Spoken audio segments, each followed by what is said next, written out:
Hello everybody, welcome to another video. Today it is the 13th of June. Today we're looking at important developments on the Vovcha riverfront. We'll then look at the Nevelske salient and finish off by looking at the Volchansk and Liptsi axes to the north. We're going to focus most of the video on the Pokrovsk axis, which I refer to as the Vovcha riverfront interchangeably, due to the Russian forces getting closer and closer to that particular river, and also due to its geographic significance, due to the river being located on a relatively low elevated area, and also all of the nearby villages that the Ukrainians have turned into a defensive line are on a floodplain overlooked by various hills and interfluves that the Russians are now fighting for. Let's begin by looking at Krasnohorivka, where you just have two geolocations that clarify the situation in the southwestern part of the town. So here we have a video from the Roks FPV units, Russian units, where they hit Ukrainian positions in the southeastern part or southwestern part of the village June 13th. And then we have a video from the Ukrainian side showing that they were able to drop grenades onto the ruins of a house in southern Krasnohorivka, where presumably there were Russian soldiers stationed. And this, of course, comes off the back of Deep State on June 12th admitting that there was a slight Russian advance several hundred meters westwards through this southern district that the Russians are now in the process of clearing out, including some of the nearby warehouses and tree lines. And then in terms of the rest of Krasnohorivka, due to the reinforcements, due to a general decrease in the Russian intensity of fighting here, the Ukrainians have been able to maintain the front line connecting between the various apartment buildings, residential areas, and then to the east, the hospital, and various other large structures. We look at the Ukrainian composition here. It includes the 80th Air Assault Brigade, which has been here now for several months. Further south, 46th Air Assault Brigade, some of its elements defending in this region. And then relatively new units to this part of the front line is the 117th Territorial Defense Brigade, which previously was defending on the Kharkiv border, but was moved several months ago to basically give additional reinforcements to this town. And so that's just part of the explanation for why the Russians have been unable to further exploit their advances there. Looking at the area in between Krasnohorivka and Yasnobrodivka, this is essentially a 12-kilometer long front, and I would say it's one that has a lot of gaping openings that could leave Ukrainian defenders exposed. I say this because of the geography, but also because of the troop density, which is not that high. You look at the main unit defending here, the 59th Motorized Brigade. It's essentially the only full brigade defending in this entire region, and it does receive some support from smaller rifle battalions. For instance, this is one example of a unit that's in the region. There are also some drone groups that are supporting, and you also have some elements of the Polish Volunteer Corps. That's about it. And the 59th Brigade has been defending here. You can see October 2023. It's a video where they were defending in Pervomaiske. And it's the same unit in the same part of the front line, still operating. And of course, during that time period, they suffered a large amount of attrition, which is to be expected when you're fighting in such an epicenter for over half a year now.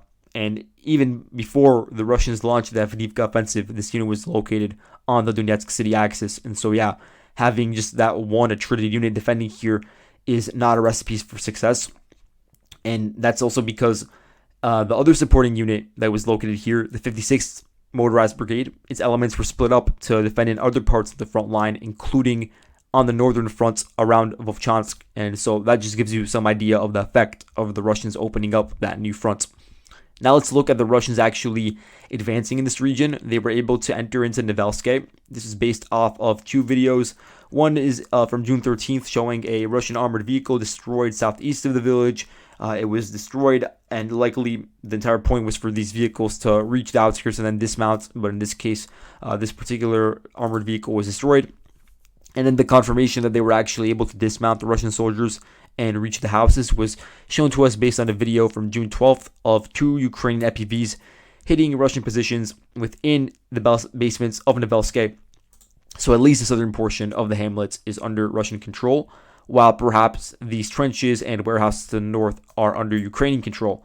And if you recall, at the beginning of the year, I think it's around March, if I'm not mistaken, or perhaps early April, but there were reports from Russian side that they were able to fully capture Nevelske, and they were never fully sourced. And I also made a mistake here in terms of my mapping at the time, where I should have waited for geolocated footage, which never arrived.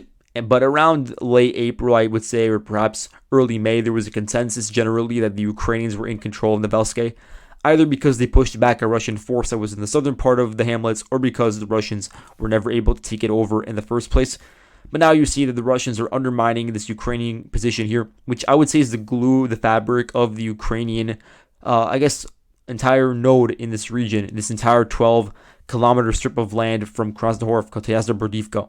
And so it is a very important node for them that helps connect to various other smaller Ukrainian dugouts and tree lines. And so now the Russians are taking that over. And we still have to see what happens with the northern part of it. But generally, the Russian axis of advance, if you look at it, it's along these two parallel red lines, which are located on hills, which overlook the rest of the Ukrainian positions in the fields that are east of the Vavcha River. When you look at it, and I'll show this to you guys again with a blue rectangle over here, generally this region is on lowlands, the area that's just north of Krasnohorivka. This area doesn't have many paved roads, not many houses or any sort of basements to use as cover, and so it is very exposed area for Ukrainian defenders.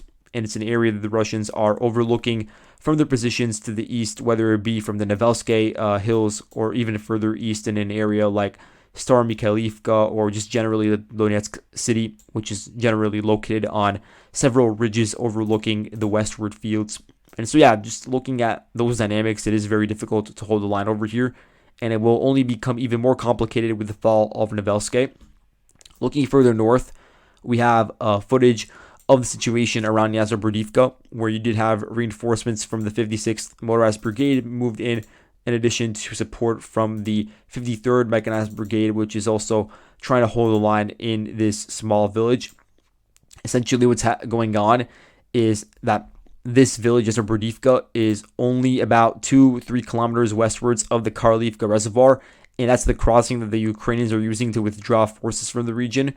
Because what's happening now is that there's only two real ways to withdraw from the Vavcha River area here. Either you go north and try to leave from an area like Skuchnie or Mezhove, which is possible, but the Russians are pretty close to these open fields here. And so even from there, you could get fired upon from an area like Umanske. Or you go directly through the Karlivka Reservoir area, which is a very narrow pass. Still, you could pass through it, and most vehicles are able to do so successfully.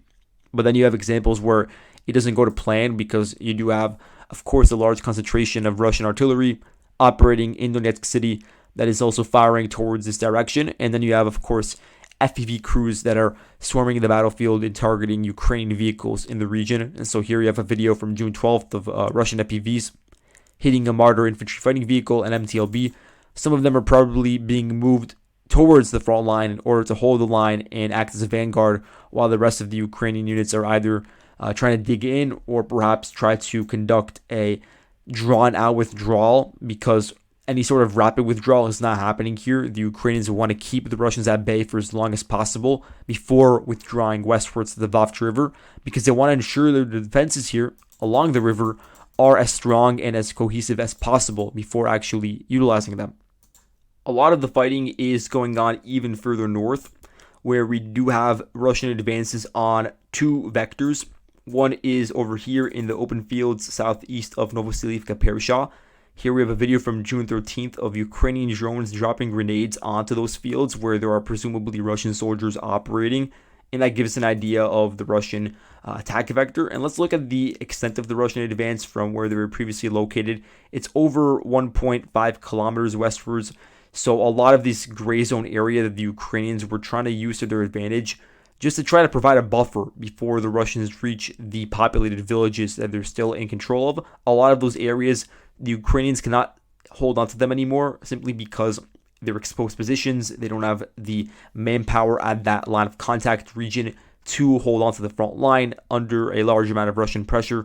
And so now you see the consequence, the fact that the Russians are now able to advance westwards, potentially cut off this paved road over here, and now have a direct route to enter into the eastern parts of Novoselivka Perisha, which is the largest village that remains under Ukrainian control east of the Vavcha River.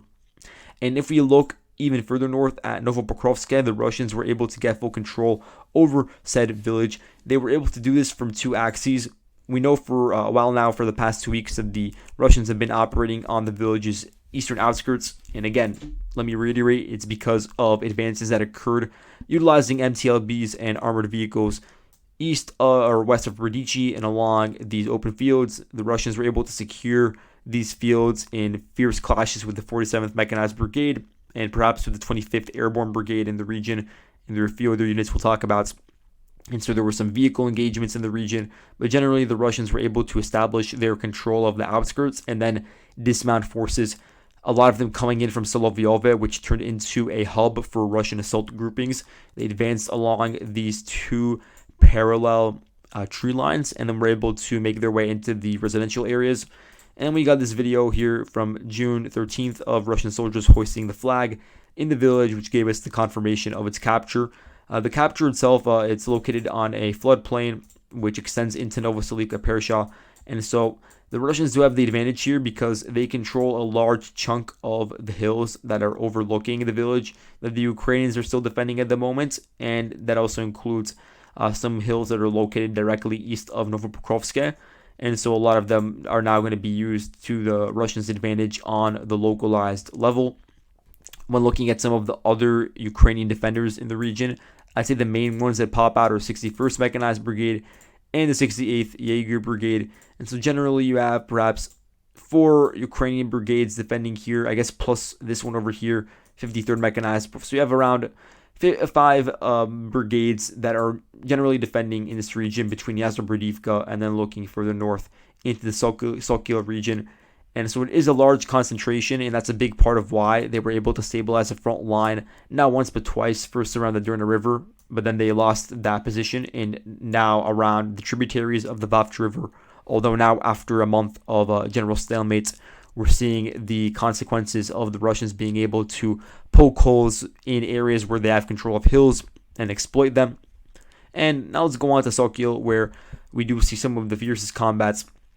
Here we have a geolocation which shows the 47th Brigade utilizing the M109 self-propelled howitzers, 155mm, hitting Russian assault grouping near Sokil. And I think it was composed of like 4 or 5 men that were able to reach this particular tree line here, which then just very slightly extended the line of contact or the Russian advance by a couple hundred meters westwards. And they were able to target that specific grouping successfully with artillery. And so it still leaves an open question about what's going on in eastern Sokil, because we know that there were Russian vehicles dismounted within the center, and we don't know what happened with the Ukrainians counterattacking or potentially trying to reestablish control over those areas. So for now, it's still being left a gray zone. What is not a gray zone is the area directly north of it, and this is a very important part of the front line, the area around Novokalynove. This has profound consequences for the future of this front line. And so looking at updates from June 12th, which were verified by deep states, so again, we're looking at a lot of pro-Ukrainian sources in this case, but also like Petrenko's and other pro-Ukrainian sources that mention this. The Russians were able to advance in the fields directly south of the village. And if we look at the extent of the advance, it's around 1 kilometer westwards. And in the process, they were able to secure, first of all, a hill that extends from the railway embankment over here further north into this region. And as you can see on the map with the yellow lines, they were able to capture some strongholds and trenches that the Ukrainians had on Novokalynivka's southern flank. And so now the Russians have control of that southern flank, which will help them in, I guess, solidifying control over Novokalynivka and even pushing further north towards the rest of the village that is still under Ukrainian control. And as you can see, there are still some other strongholds that are near Novokalynivka that the Russians have still not cleared out. And so definitely those are future objectives for the Russian forces. If we zoom out and look at the bigger picture, capturing this area means that the Russian forces now have nearly universal control over the Ocheratina Heights, which are not just in Ocheratina, but extend further westwards along the entire railway embankment and nearby fields. And so that area that the Russians have control within this red rectangle, they're just on much higher elevation than nearby floodplains, which the Ukrainians are currently occupying in large parts. And so let's just look at some of those floodplains and how the Russians could overlook them, use it as vantage points, fire upon them. That's something that's definitely a big issue for the Ukrainian defenders in this region. And I'm going to show you guys the floodplains marked in green over here. And all of them are just overlooked by this one central node that the Russians are now going to be able to use in Ocheratina to basically move in their forward artillery. to move in some of the shorter range howitzers to fire towards the Ukrainian positions. And so looking at this red rectangle, you could see how those positions could be used to threaten the Ukrainian positions located within the trenches north of Sokil and within the village itself. Simply because, first of all, it's the northern flank, but also because Sokil is on the floodplain and the Russian forces are just directly overlooking it from their newly captured positions in those trenches and in those hills. And then by extension, you could say the same thing about Voskod and really any other Ukrainian village that is adjacent to the Vavcha River, for instance, these villages over here. And then you have the threat, of course, of the Russians advancing along the railway embankment because you have a paved road there, you have two tree lines that infantry could advance past, and essentially crossing over the Vavcha River line in an area where the Vavcha River is very, very narrow and to the point where it's almost non-existent. And so it's relatively easy to cross over that region. Of course, you have to take into account the flanks, ensure they're secured and everything. But there is a threat of undermining the Ukrainian fallback line in this area by earlier on advancing past it and already attacking it and utilizing the positions located on the heights of the railway embankment to gain a local advantage. And you could also see this potentially unfolding in the area of Novokalynove because the remaining Ukrainian positions in Novokalynove and within the village just to the northwest are also located on a paved road, which is very important, but they're also on floodplain, which is overlooked, first of all, by the railway region that we talked about, but also by these hills located to the east. And I've been talking about these hills for a very long time and about how they would be used as a key, essentially, to provide cover for the Russians as they enter Novokalynove. And that's exactly what happened, and those hills will continue to be used as cover, not only for the western flank, but also for the operations that have not yet occurred due to Ukrainian reinforcements being moved in around Novokalynove, and so just keep an eye out for that in the future. But anyway, looking at the situation westwards, you see this paved road over here. It's the direct vector of attack that could be used to reach the ring road, which connects to the city of Pokrovsk. And even with the Russians not actually physically being at this ring road or physically reaching the highway, the fact that they're now 8 kilometers to the southeast of it is still significant because now they're reaching a point where they can move in some of their artillery and some of their longer range firing capabilities closer and closer to the front line to the point where it actually does put in danger the Ukrainian logistics that are running through this highway, which is a very critical highway because it connects Pokrovsk, the key node, I would say, that connects Ukraine and Donbass together. And then you zoom out and you see how this particular highway branches out and reaches various other cities that are closer to the front line, Krasnohorivka, Toretsk, New York, Chasiv Yar, Kramatorsk, the list goes on. And so just from a cohesion point of view, it is very important that those vehicles have free reign. And of course, if the highway itself cannot be accessed in a safe way, or if it's limited in its volume, then of course there are a million other routes that could be utilized, but it is just the most convenient one. And so it does have an effect, of course, for the eastern flank of Pokrovsk in the long term. And so that has to be kept in mind when looking at the Russian advances in this region. And looking at the Ukrainian defense composition, it's not a small one by any means. There are a lot of Ukrainian units that are still located here, and there may be even more, but I'm going to try to be conservative with my estimations because a lot of units that are here, they were operating in March of 2024 during the Avdiivka fall and its aftermath with securing a stable line along the Durna River. And I'm really not sure if they're still operating here because we don't see footage of them anymore after all these months. So maybe they were rotated out, maybe some battalions are still here, but we don't know for sure. What we do know for sure is that you have the 110th Mechanized Brigade, 100th Mechanized Brigade, 111th TDF, and 23rd Mechanized Brigade, generally operating between Sokil and Arkhanhelske. And then you have some elements perhaps of the 112th Kiev Territorial Defense Brigade, along with some other local rifle battalions, and perhaps, this is something that I don't know for sure, but maybe the 129th TDF Brigade, which would mean that the Ukrainians generally have 6 brigades in this region, maybe 5 if we don't know about this particular units, along with several smaller rifle battalions and drone units. And so for such a small area of land, it is definitely a large amount, and that played a role with stabilizing the front line after the Russians exploited Cheratina and its aftermath. but you could see how the Russians, they were able to pounce at the opportunity presented by getting control of particular heights, getting control of areas where perhaps the Ukrainians weren't prepared, where the Ukrainians were treated, and that does then have a domino effect.